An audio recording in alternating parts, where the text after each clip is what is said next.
AP anganwadi workers and helpers union ఆధ్వర్యంలో గత 23 రోజుల నుంచి సమ్మె చేస్తున్నారు. ప్రభుత్వం నుంచి ఎలాంటి స్పందన లేకపోవడంతో ఇవాళ రాష్ట్ర వ్యాప్తంగా కలెక్టరేట్ల ఎదుట నిరసన కార్యక్రమం చేపట్టారు. కడప జిల్లా కలెక్టర్ కార్యాలయం ఎదుట AP anganwadi workers and helpers union ఆధ్వర్యంలో సమ్మె జరిగింది. కడప కలెక్టర్ కార్యాలయం నుండి మా ప్రతినిధి సుధీర్ మరింత సమాచారం అందిస్తారు. Anganwadi workers and helpers union ఆధ్వర్యంలో గత 23 రోజుల నుంచి కూడా మెరుపు సమ్మె చేస్తుంటే అయితే ఇప్పటికీ అంగన్వాడీకి రావాల్సినటువంటి బెనిఫిట్స్ రావడం లేదంటూ కూడా పూర్తి స్థాయిలో రాష్ట్ర ప్రభుత్వం మీద 23 రోజుల నుంచి కూడా యుద్ధం చేస్తూనే ఉన్నారు.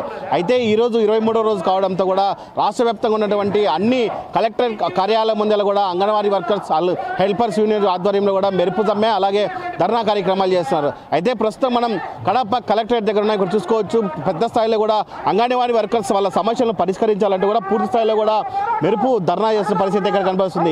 అయితే 23 రోజుల నుంచి కూడా వాళ్ళ సమస్యలు పరిష్కరించాలంటూ కూడా పలు దఫాలుగా రాష్ట్ర మంత్రులతో కూడా చర్చలు సమీపిస్తున్నా కానీ అటు రాష్ట్ర మంత్రుల నుంచి ఇంతవరకు చర్చల్లో విఫలమై వస్తుంది, ఇంతవరకు ఏం రాలేదని చెప్పి. అయితే ఇదే అంశానికి సంబంధించి మనతో మాట్లాడేందుకు రాష్ట్ర కార్యదర్శి సిఐటికి సంబంధించినటువంటి ఆయన తెలిసిన సార్, చెప్పండి ఏంటి గత 23 రోజుల నుంచి కూడా మెరుపు ఉద్యమాలు మెరుపు సమ్మెలు చేస్తున్నా కానీ రాష్ట్ర ప్రభుత్వం ఎందుకు దిగి రావడం లేదంటారు? రాష్ట్ర ప్రభుత్వం కావాలని మొండిగా వ్యవహరిస్తూ ఉంది. 4 మంత్రులు 2 సార్లు సమావేశాలు జరిగిన ₹1 కూడా ప్రతిపాదన చేయలేదంటే కావాలని మొండిగా ఉండి కార్మికులు వీళ్ళు కష్టపడేవాళ్ళు కష్టం ఆకలేస్తే లేకపోతే కడుపు మండితే వాళ్ళ కాళ్ళ మీద పడతారని అనుకుంటున్నారు. ఇది తప్పుడు ఆలోచన. మొండిగా కావాలని ఉన్నారు. ఇది దుర్మార్గం, తప్పుడు పద్ధతి. సామరస్యంగా పరిష్కారం చేయండి. మీరు చెప్పిన హామీ ఇవ్వమంటున్నాం. ముఖ్యమంత్రి చెప్పిన హామీ తెలంగాణతో సమానంగా జీతాలు అదనంగా ₹1000 ఇస్తానని చెప్పిన దాన్ని అమలు చేయాలంటున్నారు. సుప్రీంకోర్టు ఇచ్చిన తీర్పు అమలు చేయమని అంటున్నారు. ఇందులో ఏమిటి తప్పని అడుగుతున్నాం. మీరు హామీ ఇచ్చారు, జీవో ఇవ్వాలా, మినీ సెంటర్స్ మెయిన్ సెంటర్స్గా మార్చాలా. అందుకని మీరు ప్రభుత్వం ఈరోజు కావాలని తప్పుడు వైఖరి. ఇప్పుడు దాకా కనీసం కాగితాలు కూడా తీసుకోవాలా, కానీ ఇప్పుడు మంత్రులు మాట్లాడుతున్నారు. ఎందుకు?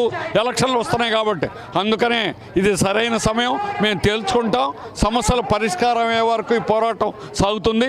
సిఐటి ఇతర కార్మిక సంఘాలన్నీ కూడా వారికి అండగా ఉంటాయి. వారికి 9వ తేదీన సంఘీభావంగా అన్ని కార్మిక సంఘాలతో ర్యాలీలు సభలు జరుగుతాయి. వారు 6వ తేదీ నుంచి అన్ని జిల్లాల్లో కూడా 24 గంటల దీక్షలు ప్రారంభిస్తారు. 5వ తేదీ రాష్ట్ర రాజధానిలో 24 గంటల దీక్షల్లో ప్రారంభిస్తారు నాయకులు. ఆ విధంగా మా పోరాటాన్ని ఉధృతం చేస్తాం.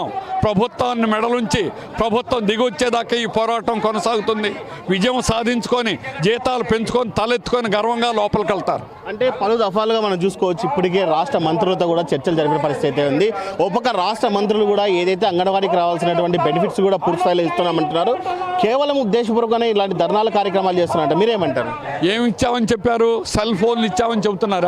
ఎవరు వాళ్ళేమో సెల్ ఫోన్లు అడగల. ఆ సెల్ ఫోన్లు పనిచేయనందువల్ల గంటల తరబడి వచ్చిన లబ్ధిదారులు నెట్ లేనటువంటి దగ్గర గంటల తరబడి వాళ్ళు ఎదురు చూస్తున్నారు, వీళ్ళు చూస్తున్నారు. అది సెల్ ఫోన్లు వీళ్ళేమో అడగల. అలాగే పనికి మాలిన చీరలు ఇచ్చారు. ఆ చీరలు 2 సార్లు ఉతికేస్తే చిరిగిపోయేటట్టున్నాయి. అవా యూనిఫామ్ ఇవ్వడం అనేది బాధ్యత ప్రభుత్వం. అందుకని అందులో వారు చెప్పిన దాంట్లో ఏది కూడా న్యాయం లేదు, నిజాయితీ లేదు. అబద్ధాలతో ప్రకటనలు, ప్రభుత్వ ప్రకటనలతో ₹లక్షల దుర్వినియోగం చేస్తున్నారు. అందుకని వారి సమ్మెని అణిచేదానికి ప్రజలను పక్కదారి పట్టించేదానికి ప్రయత్నం చేస్తారు. కానీ ప్రజలెవరూ నమ్మడంలా. వాళ్ళు చేసేది తప్పు. అందుకనే ప్రజల మద్దతు వారికి ఉంది. ప్రజల అండదండలు ఉన్నాయి. సెంటర్లను ఎక్కడా తెరవకుండా ప్రజలు అడ్డుకుంటున్నారు, లబ్ధిదారులు అడ్డుకుంటారు. అది గొప్పతనం. ఒక్క పిల్లవాడిని కూడా రాష్ట్ర ప్రభుత్వం తీసుకురాలేకపోయింది. ప్రభుత్వ వైఫల్యం అది. అందుకని ఇప్పటికైనా తొందరగా పరిష్కారం చేయండి. న్యాయమే అడుగుతున్నారు వారు.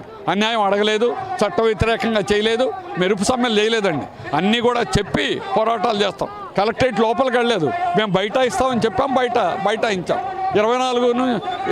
6వ తేదీ నుంచి రాష్ట్రం అంతా 24 గంటలు దీక్షలు చేస్తాం. మేము కడుపు మార్చుకొని కూర్చుంటాం. అందుకని ప్రభుత్వానికి మా నిరసన ఎన్ని రూపాయలు 100 రకాల పద్ధతుల్లో మా నిరసన తెలియజేస్తున్నాం. ఇంకా తెలియజేస్తాం. ఎన్ని రోజులైనా తెలియజేస్తాం.